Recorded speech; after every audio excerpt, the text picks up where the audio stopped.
This is what I see. I see my YouTube analytics, and my YouTube analytics look like this. Woo! They're a wave. When Everfest is coming out, it's way up here. When we go through. Whoa, whoa, whoa. Welcome to May the Zoo Be With You, America's holiest TCG podcast. I am joined today by the king of Stagomite, Stagomite, Louis DeGeorge. I am also joined by the man who does the hokey pokey with his businesses. He puts them in, he takes them out, and he moves them all about. Mitchell Murray. I don't have any words. You gotta get a good intro for yourself. You gotta rag on yourself a little bit. They know. Oh, I mean, like, listen. And the man who carries it all, George Mine, who's lost more money than Louis and I combined. Thank you, Monarch. The man Thank you, Monarch. who hoarded more Monarch boxes than anybody. I'm probably me and Rudy probably Rudy. DM me how many boxes you got, and let's compare who's sadder. You bought less. You bought it at a much more reasonable price than I bought at, though. I know who lost on the total paid for their boxes, and that is the fat man. Oh boy, Lord. Well, we were also by George from Compete Sport, which is an LGS that used to, we're looking for a channel to sponsor. If anybody has any good options for us, we're looking for a channel to sponsor. Yeah, we were supposed to be joined by Logan Paul this week, but he bailed. My God! Oh my God! No. Yeah, something came Gary up. couldn't get the hookups for us. He had an emergency. Emergency to any other content. He thought, should I get 100 million views on my podcast or get on Louis and get 5? This is not my podcast. This is our podcast. Oh, sorry. Ooh, so close. You were like halfway there, I'll be honest. So 33% of the way there. Let me go over what we're going to talk about so Louis doesn't mess it up. That's great. We are going to start off with the James White interview, bringing the heat finally. Bringing the heat. Another interview. Not the same James White interview as last time. This is the different one. This is the ICV2 interview where What's James ICV2 White stand for? Embraces American capitalism. And then we are going to go over Magic, also bringing the heat this week. Magic's really bringing the heat this week. Magic's really bringing the heat. I think Magic's. We'll talk about this in a minute, but Magic, I think, is feeling some. It's got a good pipeline this year. Save it for the podcast. Oh my God! And then, of course, we're going to transition to everybody's favorite time, the Metazoo hour. That is why you're here. But I appreciate you all listening to our ramblings on the other topics as well. Mm-hmm. So the James White interview was wild. It was great. It was the second great interview. I liked this one more than the first one, and I loved the first one. This is a good interview. So let's talk about the part that stood out to me, calling out the GOAT.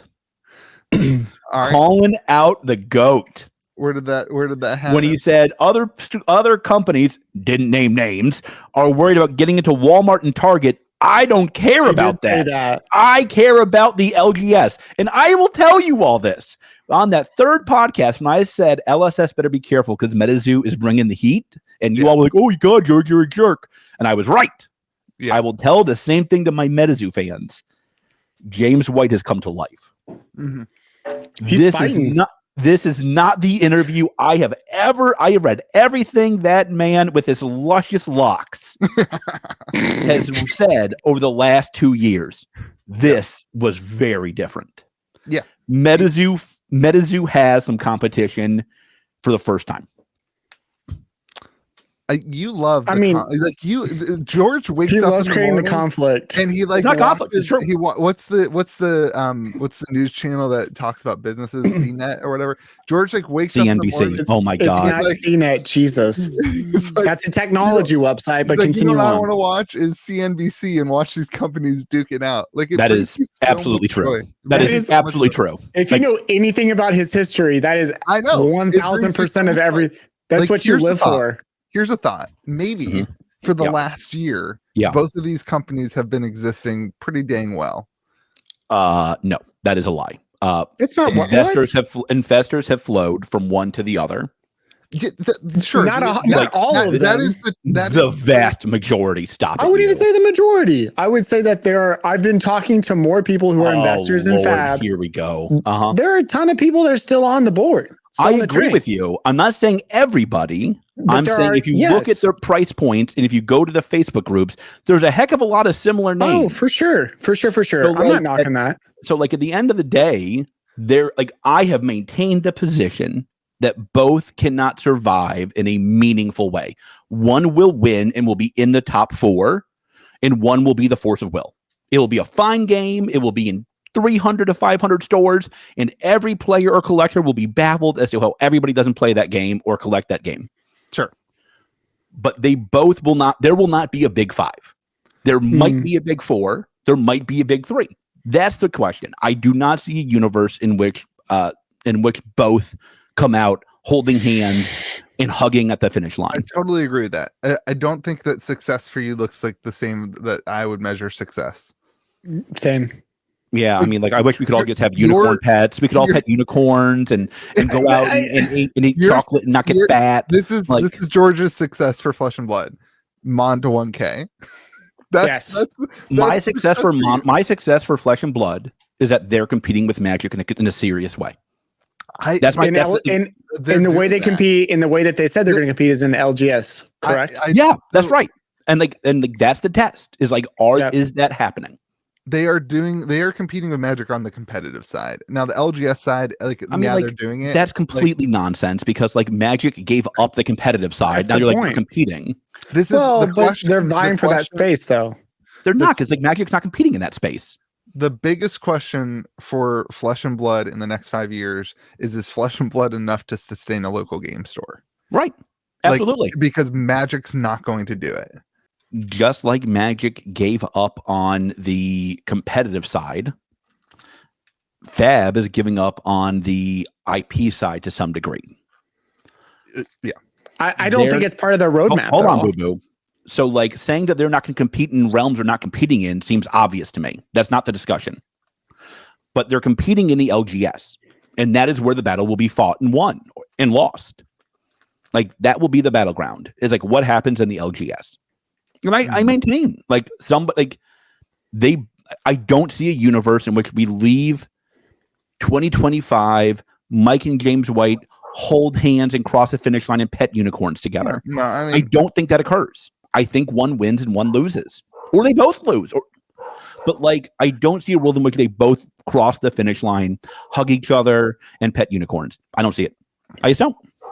I think the question is like you're compared to Force of Will. Like Force of Will is still a successful card game. It's not the next Magic the Gathering. It's not the next top 4, but it's still a successful card game. I mean, if that's your definition of success, then yeah, I guess they can both be successful. I don't think that's either of their definitions of success. Yeah, I don't think so either. But I'm just saying they can both be successful in that way. In a definition that they're not using. I don't know what I know what defines Metazoo's success. I don't know what defines Flesh and Blood success. Well, I mean, I don't know. I think it was kind of clear in the interviews of late what LSS is desiring. They're wanting to carry the LGS. They're wanting to carry that torch. They want to. We project the Magic the Gathering size onto Flesh and Blood, and like I think that success I'm looking at Flesh and Blood looks different. Okay, well, but what does that? You're saying it looks different, but you don't know what different looks like. Like they want to do competitive, like big, huge competitive events, and that's great. That's what success looks like for them, is massive events. That's one fraction of it. I don't disagree with you. If you were to give me like verticals of success for them, because I think they have multiple avenues of the pie that they're looking at pursuing. The first, I actually think you're right. That competitive level attracts people from the competitive TCG scene and wants to pull them in. I think they absolutely desire that. But it was very clearly in that article this week talking about success being bringing it to the LGS globally and helping grow the LGS scene, not for Flesh and Blood per se, but also helping those businesses. I still think we've addressed concerns that we've had of LGSs and with LSS and that product. And if it's going to be successful, I think some things need to change. But I think that I actually think we're seeing the player base grow, not necessarily with Everfest, but just as a whole, it seems like more players are coming to the game, either on a casual or competitive level. because of all these events and things coming up. So when I read that article, the thing that stood out to me was the one set this year. We have a supplemental set, one full set, and one more supplemental set. And when I read that, this is what I see.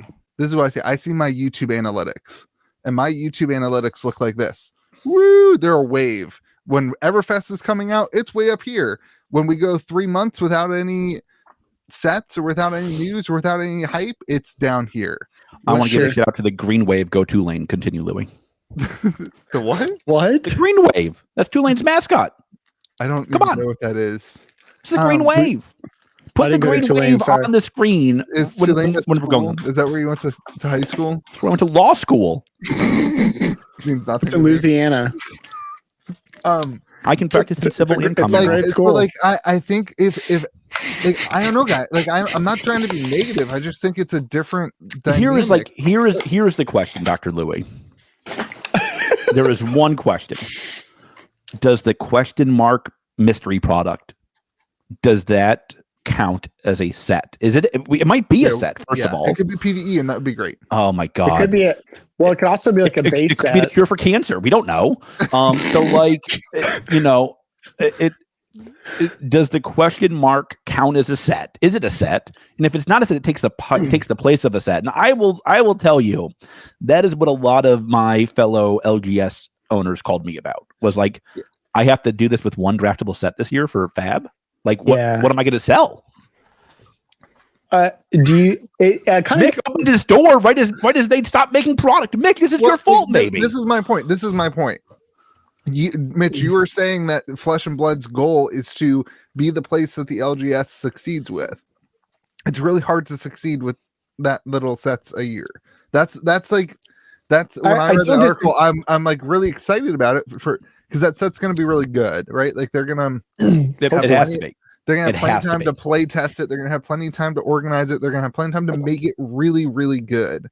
But that window of time from now until it was June, right? So 4 months without a hype cycle about a new set, that April product, you're right, George, is super important. And how do they hype it up in between now and then without product? Competitive scene, tournaments, the competitive LGS scene and events? tournaments take people away from you've got the pro quests and that kind of stuff, but and it's just different. Here's the trick, and this is what I don't think. This is what that's an interesting thought. Yeah, large LGS owners think about. I will lose money on my ProQuest day. Yeah, unless you sell product. And listen, if you're, but you're not going to sell product unless there's new products out there. You've already got the deck. You're not going to have my ProQuest be like, geez, let me deck tech today. Oh, man. So I shouldn't be buying so many singles or mother of God openings. So and I think that's fine. I don't mind losing money for Fab. I don't mind losing money for Metazoo. I lose money for both, frankly. But I believe in both games. I believe in both products. But you got to give me something to sell. This is the hard part. It's Fab does a ton. Fab is unquestionably the best at store organized play. Nobody else is in the same universe as Fab. Yep. But then they do everything they can to make sure you order your boxes online. And this is where the disconnect comes in, I think. And this is where people are like, oh, you said something bad about Fab, but they do the organized play. They give you play mats. They give you hundreds of dollars of promos. They do a ton. Mm-hmm. They do more to draw people into your store to play the game than anybody else by a mile. But they make sure that it's a lot easier for you to buy your box online. Yeah. And this is the hard part. And this is where that's a distribution issue, though. That's not just no. Don't give them that. Hold on. That is a issue with their distribution model. Yes. They need to get that figure, and maybe that's Fab 2.0. We talked about that last week. We were very excited about Fab 2.0 last week. We got another 30 days, 20 days until we hopefully find out about it.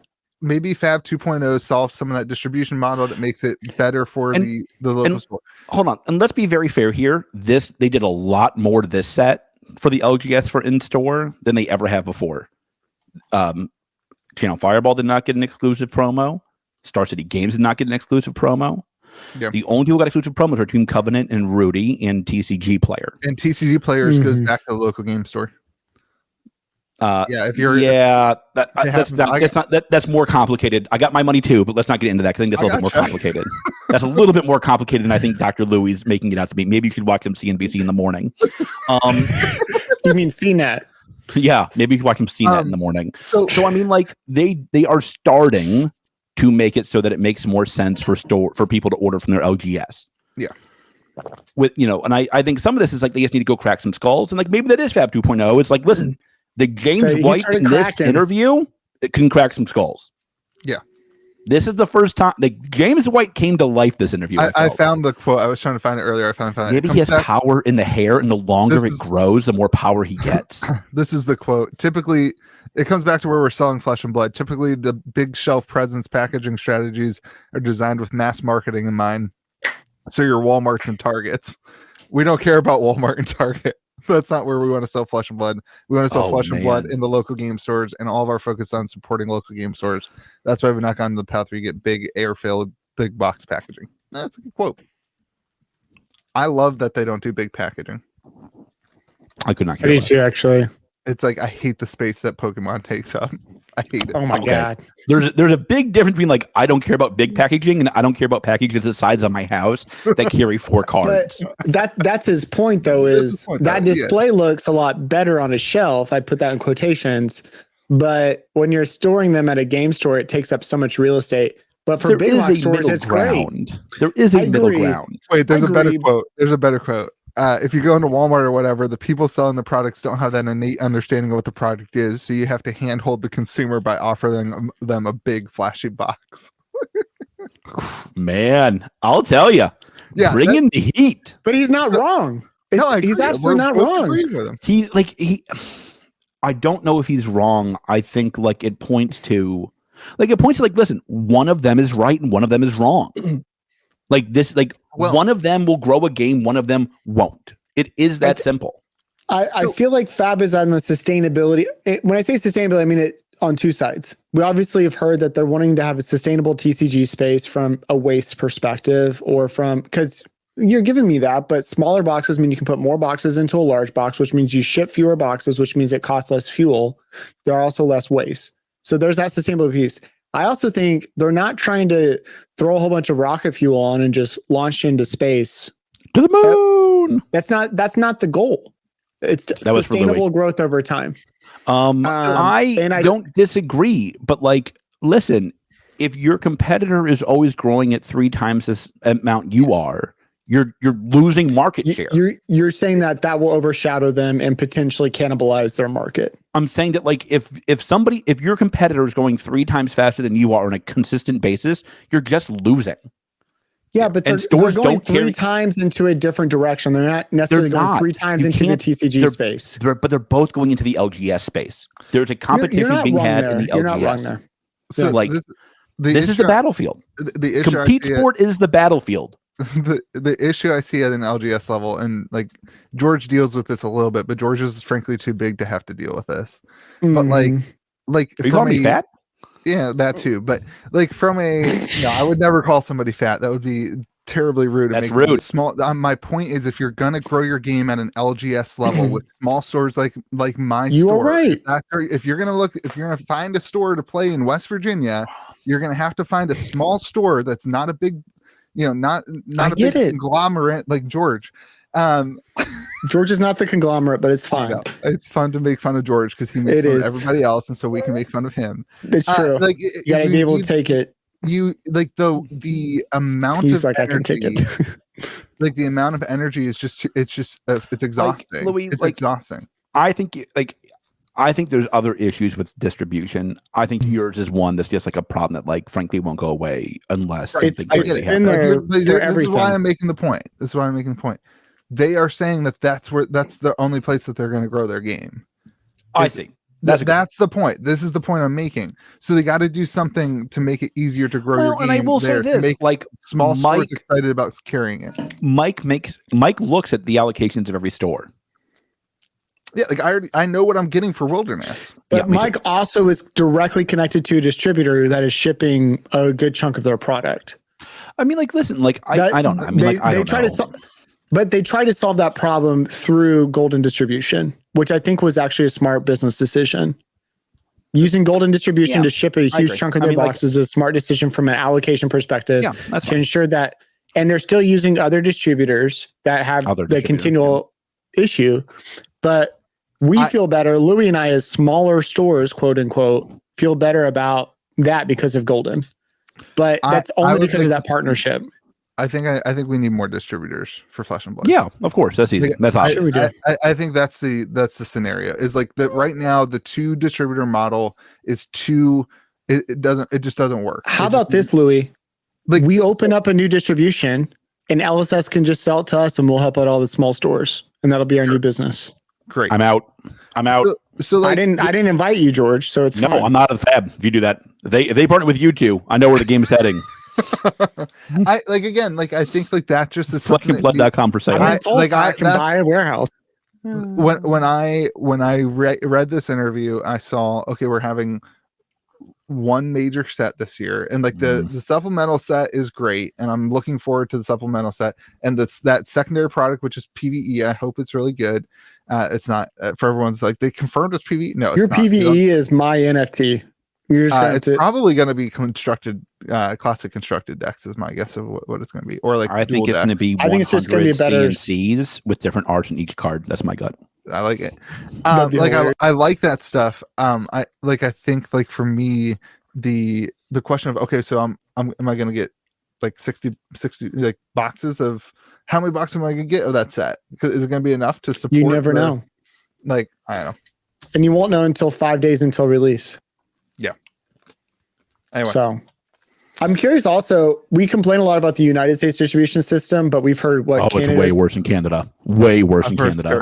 I've heard Europe is a little bit of a struggle with us as well. No, but they're going through Asmodee, right? Yeah. They have monopolies in Canada and Europe, basically. I'll be curious like how Australia, New Zealand, I mean, does New Zealand just ship direct from their warehouse? Yeah. LSS does? Yeah. James White drops it off by hand. And up in didn't they in Asia, don't they have like a whole distributor that they just opened that just ships? Yeah. And that's what I'm saying. Like, would it be advantageous for them to pay a small company here just to create a warehouse and they just ship LSS product? No, I cannot imagine that thing because they do they do 2 sets a year.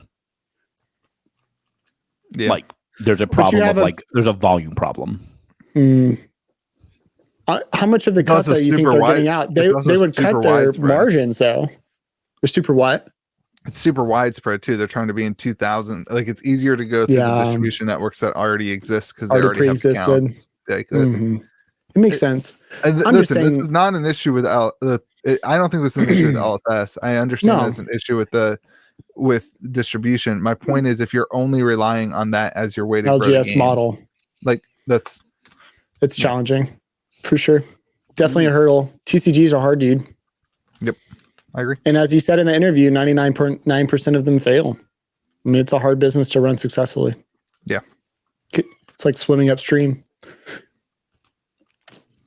George is like, no, it's not. It's super easy. No, I mean, that's true for every business. Every business, there's the failure rate astronomical in all businesses. Yes, I get it. I mean, but what TCGs are still around that you played as a kid? Did you play TCGs as a kid?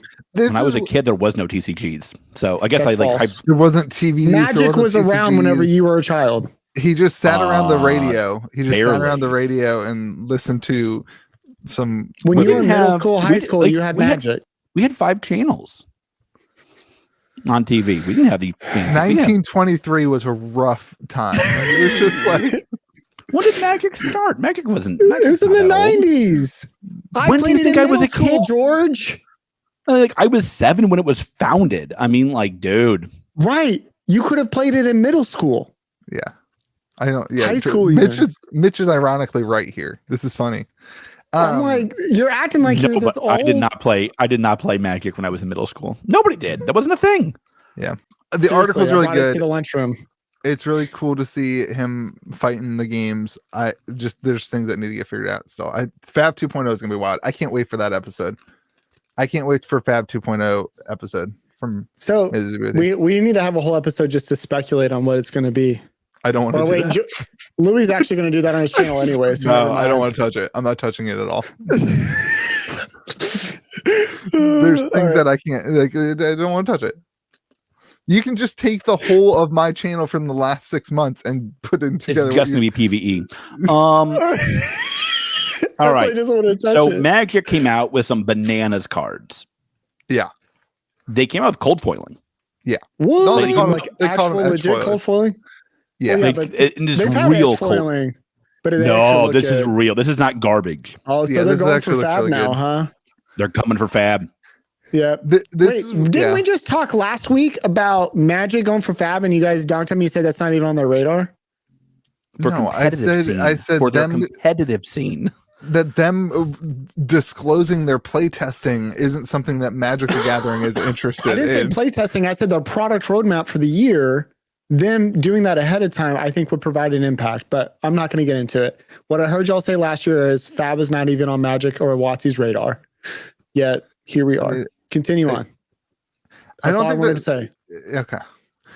I think like what we were trying to say is like that releasing your schedule is not going to prevent you from growing as a business when Magic Magic releases cards and the whole creature is cold foiled basically. The whole creature is a silver cold foil. The border is somewhat cold foil, and the colors are very vivid. Yeah, I'm looking forward to buying some boxes. It is unquestionably, it is unquestionably the best art. I think Magic, probably the best art Magic's done in a while. I think Cool. It looks really good.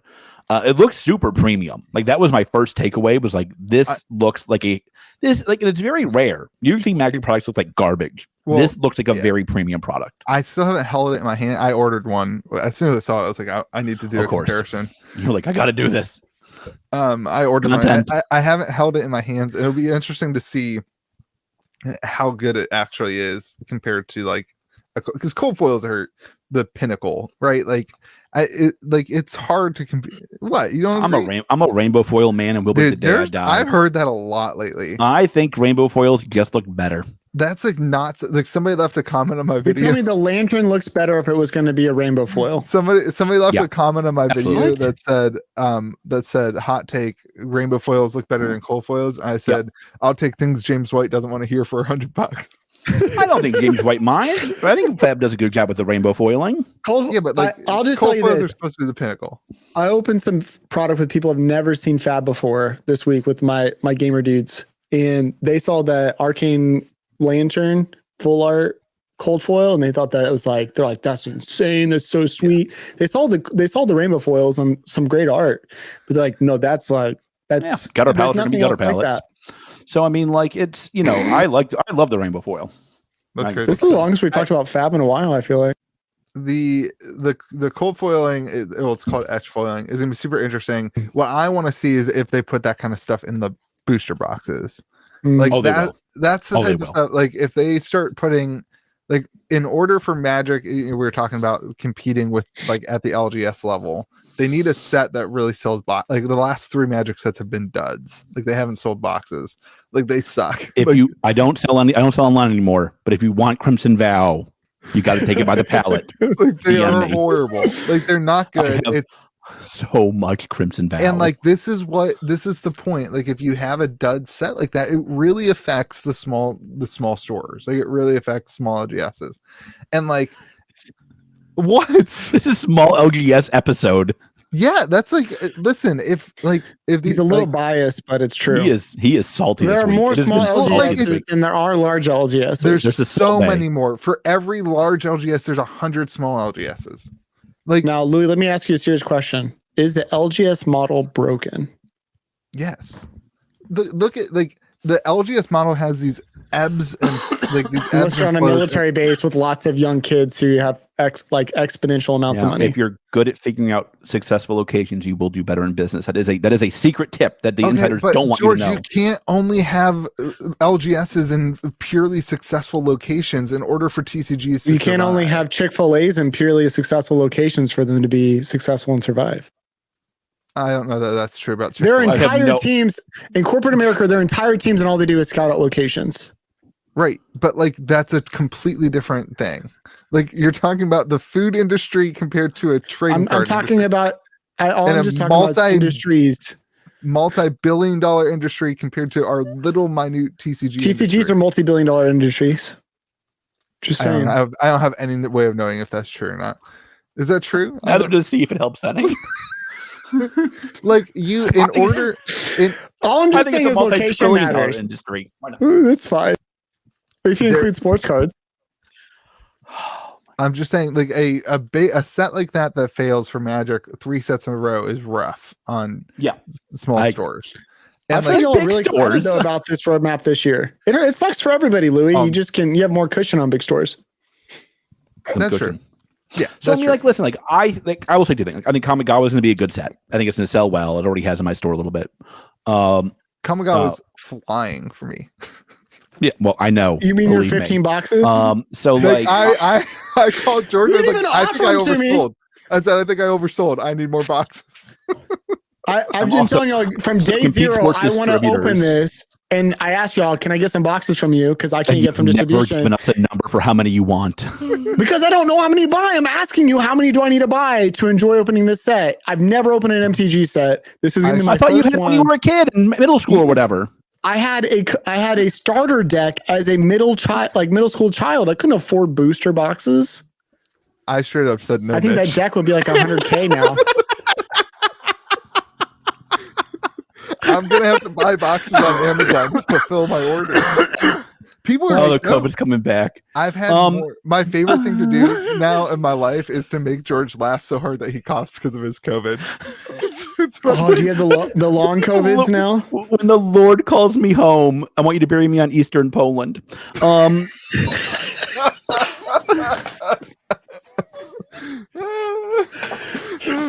won't be able to get in, but everyone playing bad. Everybody, I want you to just bury me at the calling. It'll be fine. I want James White to give a eulogy if that's possible. Can you wear why is it that every episode we talk about George dying?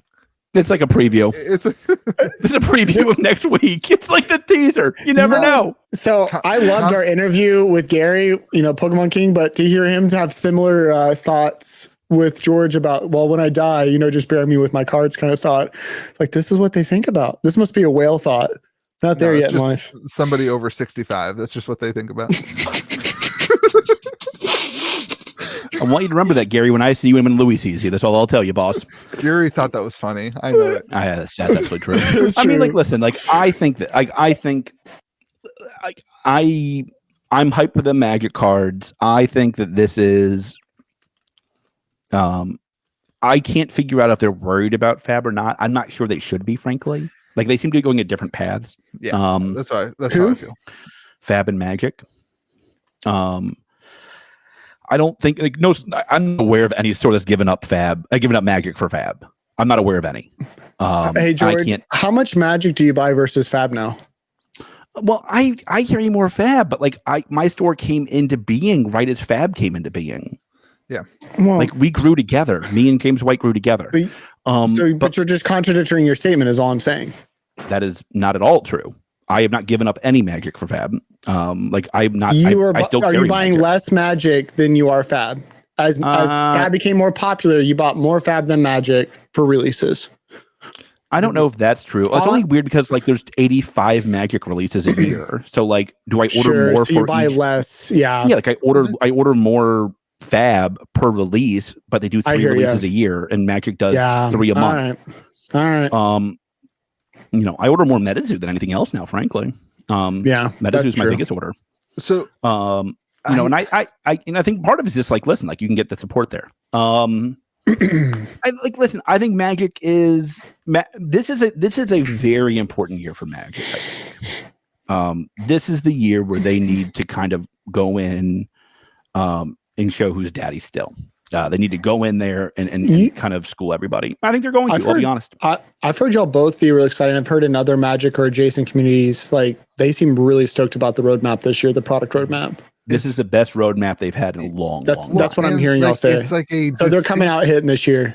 It's like a distinct, this is what we're doing. And it's for me, the thing that makes me excited is the collector box thing where they have these super rare, chase cards again. If they start doing more of that stuff, they're going to, that's one of the reasons people left Magic to go into other games was like because of the rarity of the other games. And so if they provide some rarity, you're going to get some of those collectors back. The serial numbers are a game changer. I think though that like you saw a lot of people enter into Fab last year from Magic, and you've seen some people enter into Fab from Magic this year, but like there was a mass entry, and now that number has seemed to wean off. Like you don't continuously see this mass. And like I think a lot of these auxiliary card games, I think that's what's going to happen. You're going to see people leave one game to go play another. You know, there's good games coming out right now. This is like, watch Rudy's video. There are a billion good games coming out. Sorcery's coming out. Legions, Genesis. Like there are. Tell me more about Legions, Louis. I'm just laughing because you don't know our text message threads, people. There are a billion really good games coming out. I'm stoked just to see them, and I think it reminds me of, and George, you said this once, and this was what reminded me of it. It reminds me of the board game boom from 2011.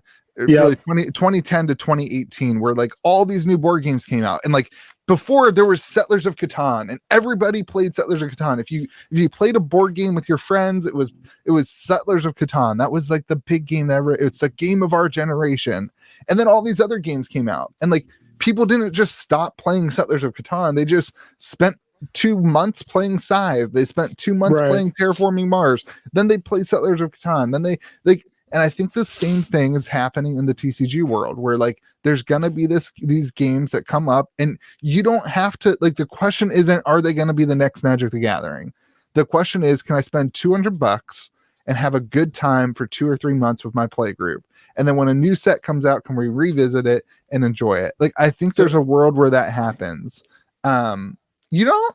I think well, we're already kind of seeing it happen, but we're seeing it on the collector investor side with TCGs, and I think it'll transcend down to casual players. I'm not talking about competitive players, but casual players like Louis and I, who just like to play lots of different games. That's absolutely. This is 100% what my channel is about. Kitchen Table TCG, playing games with your friend, like me and Robbie playing. Like Robbie, absolutely, like he went to Vegas and he hasn't played a game of Flesh and Blood since Vegas. He said it was too competitive. It made him not want to play the game anymore because everybody was too competitive and blah blah blah. He absolutely loves Legions. He texts me every couple of days, say, "Hey, can we play Legions?" He wants to open Metazoo and play Legions. That's what he wants to do. Like, that's like, so what a time to be alive. Part of this is like competitive players like mine, like me. It's like it's our fault. Like I'm just like, I guess I can't help being so good. And so like when I see a new player, it's just like, it's like bait. So tell Robbie I apologize. Yeah. Listen, like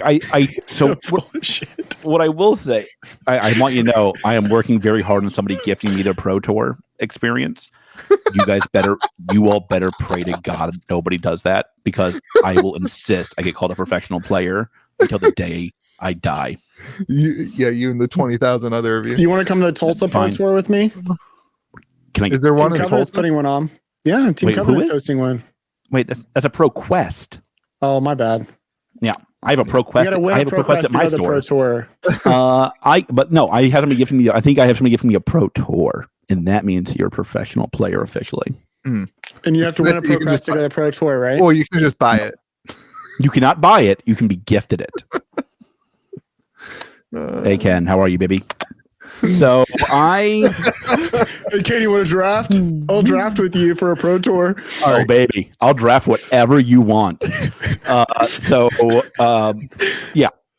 anywho, he's not talking about Fab, but let's move on. Magic's bringing it this year. Kamigawa looks super good. I can't wait to open it. Legions looks great. Yeah. Listen, why are you hating me for? I'm stoked for Legions. I have a Legions bundle coming out. Do you? Nobody else knows your guys' little jokes here. What is your? Wow! I want the record to reflect. I said Legions is great, setting you up for your big plug. Even though I was not laughing. You're a little shilly, but it's okay. Even though I'm not a channel sponsor, I'm trying to help you out. So Louis, tell me a little bit about your Legions bundle coming out. Legions bundle coming out. I'm going to do a whole video on it, but we have a Legions. Do we have like an agenda and we're just off in Legion land? You're making me feel like I'm trying to sell it, and I don't want to feel like I'm like forcing people to sell it. We have a 200. If you don't buy it, Louis is bankrupt. So Metazoo minute. A little true. So. We have 200 bundles, and it's a custom 200 print playmat with me on it. I don't want you to feel like I'm selling it, but let me just tell you about it real quick. We have a custom card. They're putting me in their next set. I'm out. And we have a life counter, which is going to be super cool. Custom and the playmats of you too, right? Yeah. Is it of your hero? That reminds me of like Ninja, who did like a whole thing for what is that? Raid Shadow Legends, and they created like a whole character after. Listen, one ugly playmat. One fat playmat. So anywho, can I finish? I mean, if you're gonna fucking do it, like at least let me finish. When Robbie's like my test subject. Like I make him play all these games. Like twice a week, I text Robbie like, "Hey man, can you come over?" And he's like, "Well, what game do we have to play this time?" And it's like all these people send me games. Like I've probably gotten 15 TCGs sent to me this year already. Big boy. And when we played, that doesn't happen to big stores. Continue, Louis. It doesn't happen in stores. Yeah. When we played Legions, he was like, "Dude, this one's really good." I was like, "That's the test." I will admit, I will concede this. Long before Louis started to shill this game, I talked to him after he played his first games with Dr. Robbie. And he was like, "Oh my God, this was the most fun I've had playing in a very long time." Yeah. My friend Robbie won't shut up about it. Robbie took 2 of the boxes that they sent me. He's like, "I'm opening these. I want to build some decks." I will admit that Louis, he was like, "Dude, this game is amazing." He was like, "You got to get into this." I was like, "I'm loyal to Assad." Robbie's the perfect test subject because he's like not super good at TCGs, but he's not bad at TCGs. Like, you know, he'll win. I relate to that. I relate to that. He's fun. Like he wants to know, is it fun and exciting? Anyway, so that's coming out in a couple weeks. Anyway, I'm just offended you haven't sent me some decks for me to try it out. I'll send you some. Cool. All right. Let's play. Cool. Let's go. Metazoo minute, Metazoo half hour. Did we there's a whole subject that we skipped now? Nobody cares. Magic. So Metazoo. We said Pokemon, but George didn't want to talk about it. It's because it's a stupid topic. So Pokemon's coming out this week. Go buy from your OGS. Shout out to Compete Sport. Not sponsored by. I thought it was funny. KitchenTableTCG. I thought it was funny that they errated a card. They printed it wrong. They printed the wrong text on the card. I had a player group for Pokemon. I believe the only one in the country. And it was it died. It just died. I don't know what the problem is. It's so my store drafts and it's so expensive to draft Pokemon. You have to get 8,000 packets per person. Interesting. Oh, bye, Mitch. Well, my camera just froze. That's great. So I'm here. So Metazoo, a lot going on. So first, let's go over to some good stuff. He said that he has found the person who will create his game and his show. Yeah, it's super cool and massive. That's the stuff that puts us in a different realm. This is where I've said since day one, Metazoo is trying to be an IP.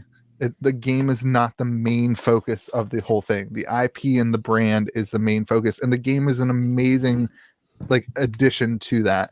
But the focus is an IP. I don't get this. I disagree a little bit, but that's okay. I think the game. I think the game is the game is the bedrock of everything else. Yeah, absolutely. So listen, I think the video game, I think the TV show, those are all. Listen, that is how Mike is going to grow the game. It is going to be through these verticals. And here's where I don't this is where I think James White might have messed up a little bit in that article. What Mike is doing is giving people easy access to the game and easy access to the content. If you're in West Virginia with no roads, for example, you might not have an LGS for a little while near you. Listen, if you're in South Carolina, an hour away from me, I'm probably your second closest LGS. That is a long way to drive to come see me. I'm worth it. I'm awesome. I'm amazing. But you know what's a lot closer? A Walmart, a Target, a GameStop. And so what I think Mike is doing well that these other companies are somewhat missing, to be honest. It's about the ease of access to product. Yeah. And I think that is where Mike really is showing his business chops. He and I will probably watch CNBC together when we're in Orlando, I bet.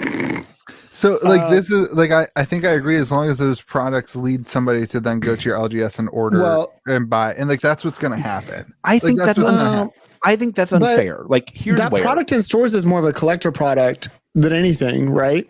Are there decks in the Walmart product? Yes. Okay, I haven't seen what's inside the new Walmart product that just came out. I know that there's a pack. There's packs. I know there's that packs there's and promos. 3 CN. Okay, but that's not enough to build. That's not enough to build a deck. So it's getting you started with the collection. It's not necessarily building a deck or a gameplay. But I guess, yeah, that's all I'm getting at. Is you're talking about accessibility to play. You can buy product from an online retailer for Fab. The only issue is where do you play it in person, which is what Fab is really wanting to push. You wouldn't even know that Fab exists. Right. Like this is the point. Like point. I am the exact model for this. This is why I like this. I grew up going to Target and Walmart with my mom and standing in front of the TCG aisle and asking for Pokemon cards. Sure. And I never went into an LGS. Not until I was in college. I never stepped into an LGS until I was in college. I went in, like back then they had baseball card shops where I would buy Pokemon cards. Right. But there, I never went into an LGS to play a game. Whatever. And like, it wasn't until college that then I went to Walmart and bought Magic the Gathering and started building decks with my friends, and then looked online and saw people playing, and like I saw a YouTube video or whatever about it. And then I said, okay, like I'm going to go to a LGS and buy this product. Like that's the story of Louis. And like now I don't buy any TCG products at Walmart. Occasionally I'll buy a pack for my daughter and put it in her. I have a time capsule that has one of every Magic pack. And when she turns 18, I would like to do a chaos draft with one of every Magic pack from her. She wants a Crimson Bow. Give me a call. I got you. Don't go to Walmart. I got your back. Daddy, why are there 10 packs of Crimson Vow in here and one of all the others? For you. It's on the house. I promise you. Just take it. I mean, like, this. What I struggle with this because I listen. I love LGSs. Obviously, I happen to have the best one, other than Bill. But like, great, and thank you for the second best after Bill. That's great competition. But like, I don't think you need an LGS presence to be successful as a card game anymore. And I think that is what Mike sees. I think like Metazoo needs to be played at the LGS, but it doesn't need to be basically exclusively played at the LGS. I think hold on, Boo Boo. I think like Metazoo fits a lot more towards what you have talked about, which is like Kitchen Table, great name. I'm glad you stole it from somebody else. Kitchen Table Gaming. That should have been the warning sign to me about Min-Max Games stealing the sponsorship, you stealing the name, and then Mick stealing my dog's name. So like you guys are both thieves. And so like I tend to think like Metazoo and like Legions is another good example, Dr. Louis. Is like that is a game that is, I think, almost designed to be played with your spouse, with your kid, with your friend group, offhand at a table. I think to some degree, I think that they are designed to be like fun to do that, but they are also designed to be played at an LGS. And I think you're downplaying a little bit. Like I honestly think you're downplaying a little bit of what Mike's done for the LGS. Like, I've sold more Metazoo than anything. Oh, I mean, like Metazoo has. Like, I mean this. I have probably sold more Metazoo this year than any other product. I have 100% sold more Metazoo this year. God, is that true?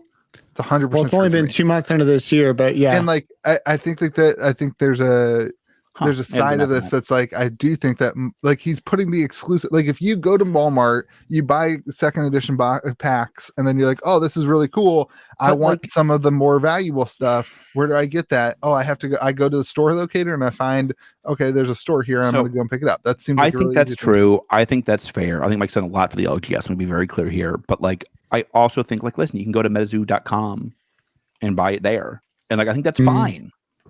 That's good. Like that doesn't bother me. Like that is good. Like listen, like if I have to compete with Mike selling at MSRP on his website and I can't win that for my locals, I've messed up badly. Yeah, I've messed up. Like that means I have abused my customers.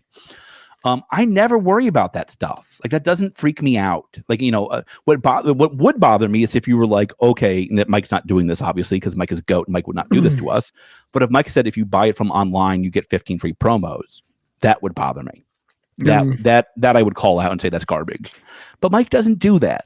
And like that's because Mike wants the customer to be incentivized to go to their LGS, like you're saying, Louis.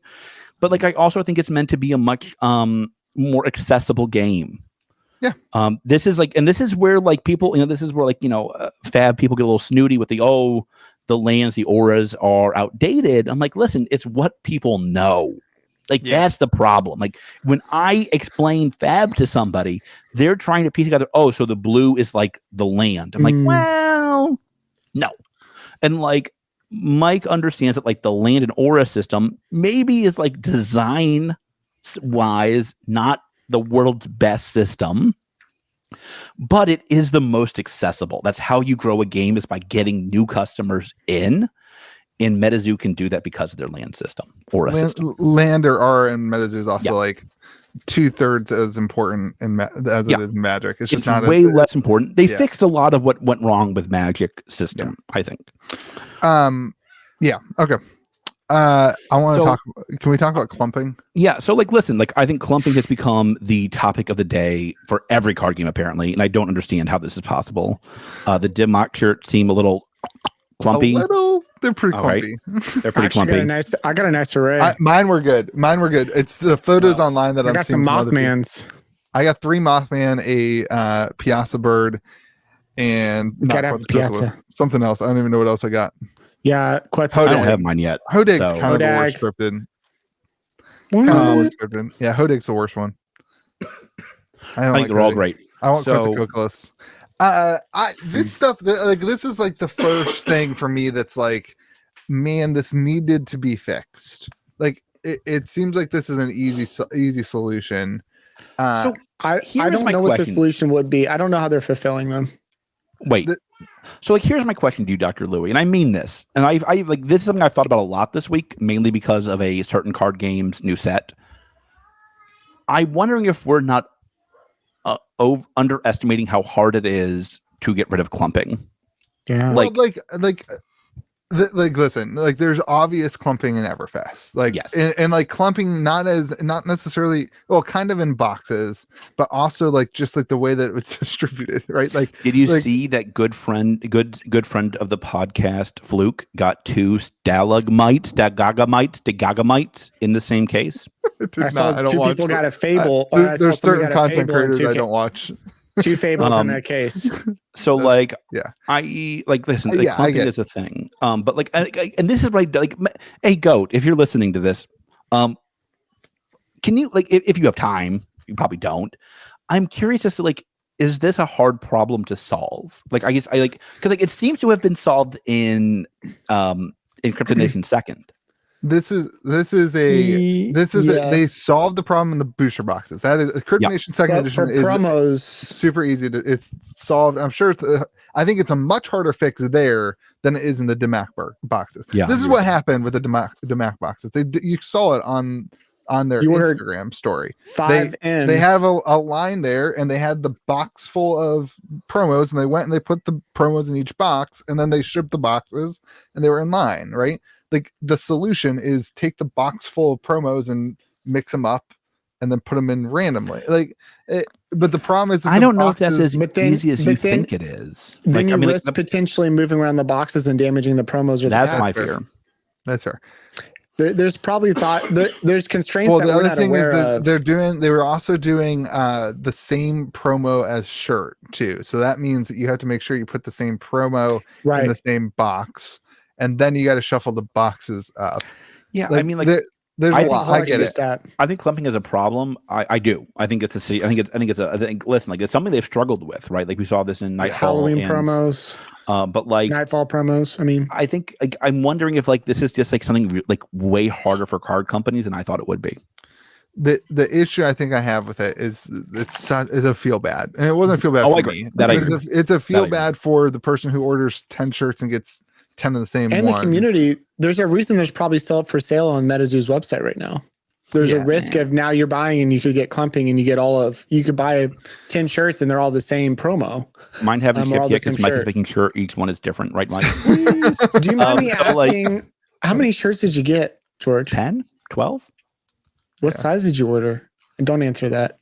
I'm more just wondering. I ordered mediums and L's, and I got mine right away. No, Mike, are you fat shaming me? They might have had to order special sizing for you. As long as I'm trying to get Nick, hey Nick, no fat shaming. I was really confused by that. I am body positive. I want you all to know that. I think I look amazing. Will you or will you not have an extra large Quetzalcoatlus for me, George? I will definitely not have an extra large Quetzalcoatlus for you. I can assure you of that. Dang it. My left leg might have a extra large Quetzalcoatlus for you. That's what I said to somebody who said, I'll trade you. That's the other thing. It's like impossible to trade these because you got to find the right size. Too.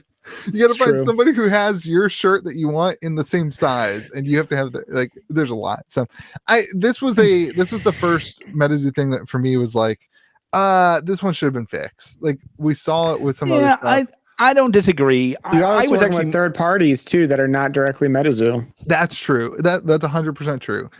This isn't I don't know. I don't have my shirts yet. This can't bother me that much yet. Well, you know what I get when I get it. If George gets Mothmans, I'm going to be upset. Well, I was happy I got 3 Mothman, so I was happy. It's just seeing it from the community is a little bit of a downer. And, I think this is the thing. That's an easy fix. They just it's a time consuming fix. It might be an expensive fix, but it's something that can be easily solved. Well, we don't know if it's easily solved, but we would think that it would be. I think that's the thing is 99.9% of all t-shirt companies fail. I want you to know that, Louis. Is that true? Smart ass. No, I have no idea. He's making fun of my comment about TCGs earlier. I think this is just this is a thing that they need to be hey, the next one, it's going to be solved. We understand that there's an issue. We will make sure that we solve it. What was the other thing we said about when we said boxes not wilderness.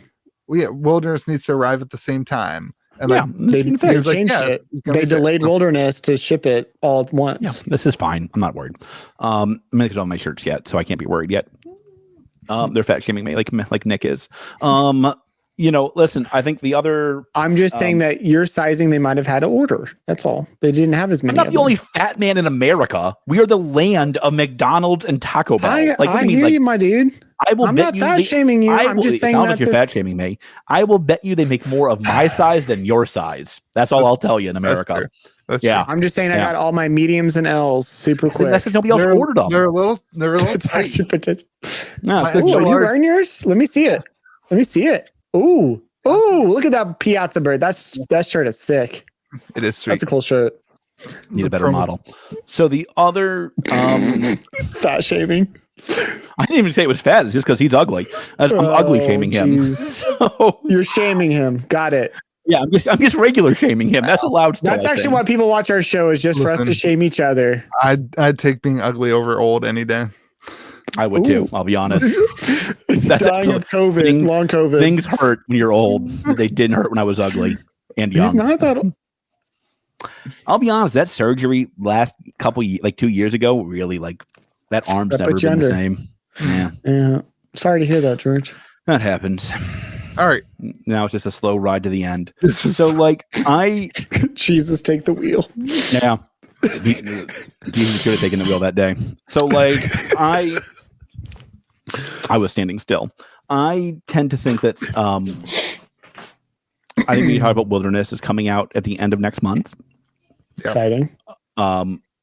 People are really hyped for the set. Yeah. Bigfoot. Those boxes look so good.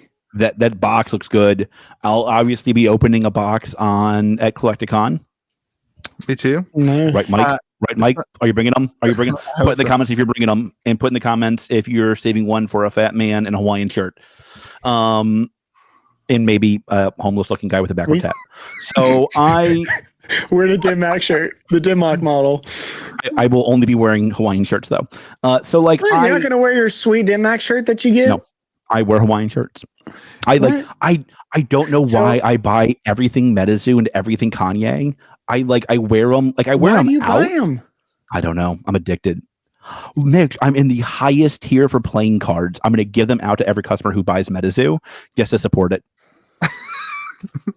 What am I going to do with 2,000 decks of cards? But I can't, like, I don't know what Mike did to me. I can't not give him money. It's like awful. It's like so stupid. It is so offensive. I'm like, I want all. Come to find out, things. The reason Metazoo is being so successful is George is just shilling out all the free tendies. Like I will buy everything. Put something up. I bought 1,000 Valentine's boxes, and my wife doesn't even like Valentine's Day. I think this is actually the issue Mike has, and this is where I think it's hard for him, frankly. People like me, and there's probably, I would say, 20% of the Metazoo community is like me. I'll buy anything that dude puts up on his website. Yeah, if he's like, it's summer solstice promo card time. I'm like, damn right. Give me some summer solstice promo cards. How did you know I wanted that, Mike? And then he's like, I didn't even know I wanted that, but I want it now. No clue. Now I want 10. Then he's like, what, playing cards? I haven't played playing cards. I played with my grandmother. We used to play Kings in the Corner. I'll take 1,000. 1,000 of them right now. I'm in for the max quantity. I'm like, why not? And it's like he has to give me what I want ish, while not burning out those who just like it. That's, I think, the hard part for Metazoo is people like me want everything. Well, and I want every shirt. I want every pin. I want every box. I want every deck. I want everything. This is why things like the clumping need to be addressed, because the person like you will just buy anything else. Yep. But the person who I'll buy anything else, that's not going to stop me, especially the NFT ones. But it's true, actually. The person in my group chat who got 8 boxes of the same shirt might not buy the next one. And that's what sucks. I don't want to see, because I want to see that person continue to be excited about the game. I agree with you. I think that is why it's an issue. I think it's harder for Metazoo, because if Mike came out tomorrow and said we're only going to do 2 sets this year, I would be devastated. I'd be crushed, because I'm like, Mike, no, I need my zoo fix. But I do think there's a problem of wallet fatigue in Metazoo as well, because they do so many products. For sure. And so I think it's a problem. You have to walk a remarkably fine line by not making George depressed and not burning out others. Yeah. I think that's a really hard line that I think Mike has largely walked very well. I don't expect many releases between now and Wilderness, frankly. And I think that will kind of get people beaten down the fences to get into Bigfoot and the unicorn. What's going to be better, unicorn or Bigfoot? What do you guys think? What do you mean better? What's going to be the unicorn? I'm all in on unicorn. I think unicorn's the one to go. I'm a brony. Nothing is the Mothman. The Mothman's its own thing. Obviously, the Mothman's the best card in the game, but I think it's Uncle Sam, because I'm more patriotic, and he's from South Carolina. These colors don't run. I want to make a Sam deck and have Uncle Sam.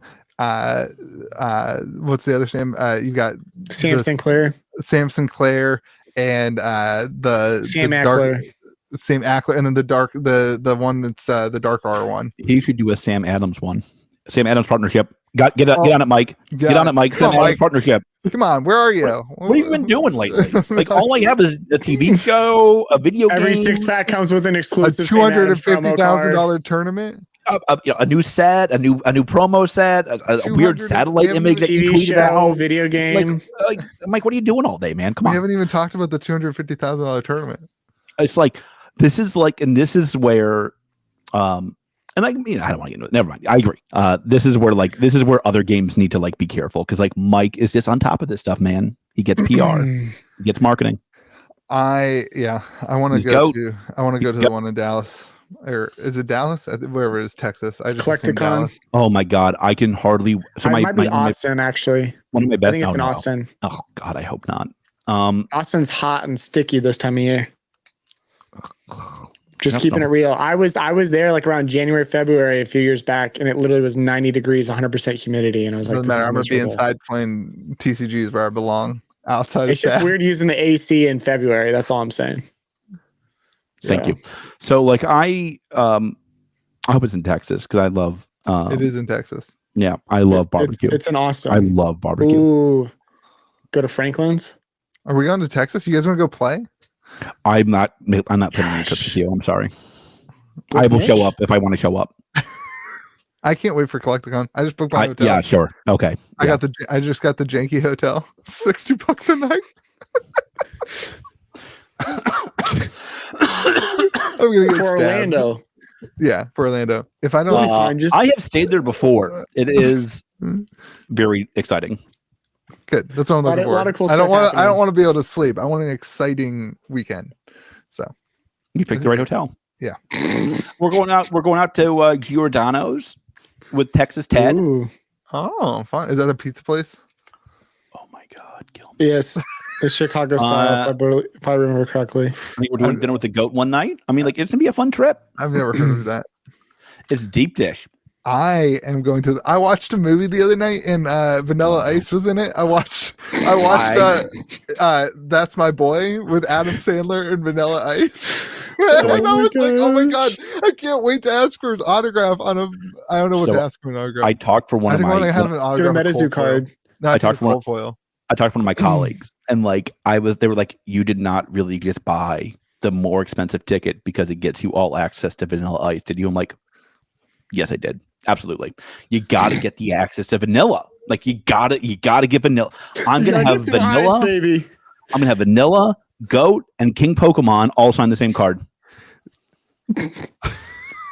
Are you telling me that Mike Waddell should change the MW he should just draw a goat on it, and that would be sufficient for you? Do you think anyone's ever asked Vanilla Ice to sign vanilla extract? All right. Oh my God, you're going to get beat up by Vanilla Ice's security. You're going to get beat up by Vanilla Ice's security team. Real talk, do you think that's ever happened? Because that's funny. That's really funny. You better hope he thinks it's funny. It's either funny or like really not funny to him. It's definitely one of the two, and you'll know real quick which one it is. It'll be interesting. Y'all have to let me know how that goes. I have no desire to go. Are you going to freeze it first? That's actually, I was wondering. You should just take him a piece of ice. It's like, why is it cold? Because it's vanilla ice. What do you mean? It wouldn't even freeze because there's so much alcohol in it. That's the funny part. Oh. Vanilla extract is heavily, it's like 40% alcohol. I will guarantee you Louis is not buying the real stuff. He's going to Walmart looking for Metazoo and then going to the vanilla section like I am. No, what you need to do is buy imitation vanilla and have him sign that and see what happens. Because that might offend him. You have to spend $20 on real stuff. Do you guys know the behind the scenes of vanilla farming in those countries? It's like drug farming. It's that competitive. Because vanilla is that expensive of a commodity. I know this. I did a whole video about this or something. I did a whole video on this on my other channel when I was. Wait, what? What other channel? I have another channel. I had a show called Now I Know Things where I picked a topic and I would do like a whole research basis. Link in the comment. Link in the comment. Now I Know Things is like a spinoff of like The More You Know. Well, my God. How come I've never been interviewed on that channel? That channel because he doesn't manage it anymore.